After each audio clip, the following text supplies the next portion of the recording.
Matagumpay na binuwag ng mga operatiba ng Police Regional Office 8 ang isang drug den sa barangay Damulaan, Albuera, Leyte noong ika-25 ng Abril.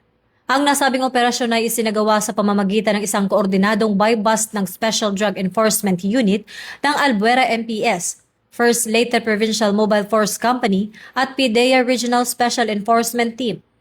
Sa gitna ng operasyon, nakumpiska mula sa mga sospek ang iba't ibang sukat ng plastic sachets na naglalaman ng mga hinihinalang shabu na may kabuang timbang na 1,217.4 gramo at tinatayang nagkakahalaga ng 8,278,320 pesos base sa standard DDB value.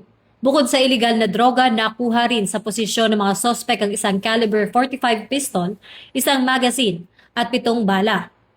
Ang tagumpay na ito ay sumasailalim sa focused agenda ng PNP na aggressive operations against illegal drugs, kung saan binibigyang diin ang masinsinang pagtutugi sa mga sangkot sa kalakalan ng droga upang mapanatili ang seguridad ng komunidad.